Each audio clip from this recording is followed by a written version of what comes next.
नमस्कार, the UNN में आपका स्वागत है। मेरा नाम है विपिन बेबाक। भारत की राजनीति की दिशा और दशा दोनों को काफ़ी हद तक उत्तर प्रदेश का जनादेश तय करता है और यूपी की राजनीति में महिलाओं की बड़ी भूमिका रहती है। लेकिन जिस उत्तर प्रदेश से पूरे देश की राजनीति तय होती है, वहाँ की जब कभी महिला नेताओं की चर्चा होती है तो हमेशा कुछ गिने चुने नाम ही उभर कर सामने आते हैं। अगर पिछले 40 साल के इतिहास की बात करें तो एक ही नाम सबकी जुबां पर आता है, वो नाम है मायावती। बहन जी के नाम से फेमस, बसपा सुप्रीमो यानी कि बहुजन समाज पार्टी की प्रमुख, खुद के दम पर राजनीति में अपनी खासी पकड़ बनाने वाली महिला नेता मायावती 4 बार उत्तर प्रदेश की मुख्यमंत्री बन चुकी हैं। उत्तर प्रदेश के राजनीतिक इतिहास का करीब से विश्लेषण करें तो पिछले 40 सालों में मायावती के अलावा कोई महिला नेता अपने दम पर राजनीति में सक्रिय नहीं रही। वर्तमान में कुछ महिला नेता राजनीति में सक्रिय हैं, तो जानते हैं कि मायावती का राजनीतिक सफर कैसा रहा और उनके अलावा उन महिला नेताओं के बारे में जो वर्तमान में राजनीति में सक्रिय है। बसपा प्रमुख के पद पर काशी राम के रहते हुए ही मायावती नंबर 2 की पोजीशन हासिल कर ली थी। पार्टी के भीतर के उनके समांतर नेता दीनानाथ भास्कर, आर.के. चौधरी और राज बहादुर मसूद अहमद जैसे नेताओं ने मायावती को खूब विरोध किया था। इस विरोध के चलते उन्हें बसपा से बाहर जाना पड़ा। इसके अलावा बाबू सिंह कुशवाहा, दद्दू प्रसाद और स्वामी प्रसाद मौर्य ने बसपा छोड़ दी या वे निकाल दिए गए। मायावती के विरोधी नेता राजनीति में आगे नहीं बढ़ सके। इसी से मायावती का कद राजनीति में बढ़ता चला गया। बसपा सुप्रीमो का तमगा उन्होंने बड़ी मेहनत से हासिल की। मायावती ने उत्तर प्रदेश की राजनीति को समझा, दलित मुद्दे उठाकर अपनी पकड़ मजबूत बना ली। मुख्यमंत्री के रूप में उनका दूसरा कार्यकाल 21 मार्च 1997 से 21 सितंबर 1997 तक रहा। तीसरा कार्यकाल 3 मई 2002 से 29 अगस्त 2003 तक और चौथा कार्यकाल 13 मई 2007 से 2012 तक रहा। अब बात कर लेते हैं प्रियंका गांधी वाड्रा। नेहरू गांधी परिवार से ताल्लुक रखने वाली प्रियंका गांधी वाड्रा 2019 से राजनीति में सक्रिय है। प्रियंका गांधी उत्तर प्रदेश के 2022 विधानसभा चुनाव के लिए कांग्रेस की ब्रांड एम्बेसडर है। पहले भी कांग्रेस की स्टार प्रचारक थीं।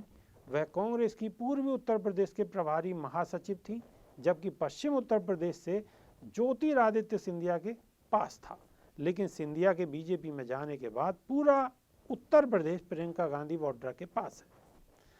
अक्टूबर 2021 में लखनऊ में मीडिया को संबोधित करते समय उन्होंने कहा था कि वे चुनाव लड़ भी सकती हैं और नहीं भी।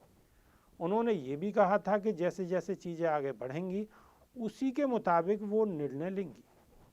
कांग्रेस ने यूपी के विधानसभा चुनाव में 300 सीटों में से 40 सीटें महिलाओं के लिए आरक्षित की हैं। प्रियंका गांधी द्वारा लड़कियों को स्मार्टफोन और स्नातक लड़कियों को स्कूटी देने का ऐलान उनकी छवि महिलाओं के साथ खड़ी होने वाली और उन्हें आगे लाने वाली नेताओं के रूप में उभर कर सामने आई है। जमीनी स्तर पर यह प्रयास कांग्रेस में नई जान भी फूंक सकते हैं। कुसुम सिंह का राजनीतिक कैरियर साल 1997 में भाजपा के टिकट पर लखनऊ के राजाजीपुरम से सभासद का चुनाव जीती थी। 1995 से 2000 तक लखनऊ नगर निगम की पार्षद रहीं। कुसुम सिंह कल्याण सिंह मंत्रिमंडल में मंत्री रह चुकी हैं। बीजेपी की वरिष्ठ नेता और यूपी महिला आयोग की पूर्व अध्यक्ष और पार्टी के महिला मोर्चा की राष्ट्रीय उपाध्यक्ष भी हैं। अनुप्रिया पटेल ने मोदी सरकार की सबसे युवा महिला नेता हैं। ये अपना दल के संस्थापक डॉक्टर सोहन लाल पटेल की पुत्री हैं और भारत की 16वीं लोकसभा में सांसद हैं। वर्तमान में ये वाणिज्य और उद्योग मंत्रालय में राज्य मंत्री हैं। साल 2016 से 2019 तक भारत सरकार के स्वास्थ्य और परिवार कल्याण मंत्रालय में राज्य मंत्री थी। यह अपना दल की राष्ट्रीय अध्यक्ष भी हैं।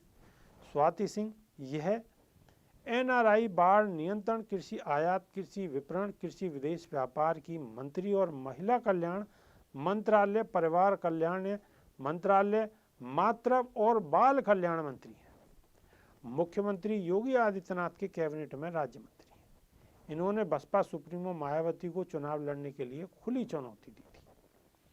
पिछली विधानसभा में वे लखनऊ के सरोजनी नगर विधानसभा सीट से चुनाव लड़ी थी। वह बीजेपी के पूर्व प्रदेश अध्यक्ष दयाशंकर सिंह की पुत्री हैं और उत्तर प्रदेश के बीजेपी महिला मोर्चा की प्रदेश अध्यक्ष भी हैं। आराधना मिश्रा वरिष्ठ नेता प्रमोद तिवारी की बेटी और यूपी की विधानसभा की सदस्य हैं। वे उत्तर प्रदेश कांग्रेस कमेटी से जुड़ी हैं। उत्तर प्रदेश के प्रतापगढ़ जिले से लगातार तीसरी बार ब्लॉक प्रमुख के रूप में चुनी गई।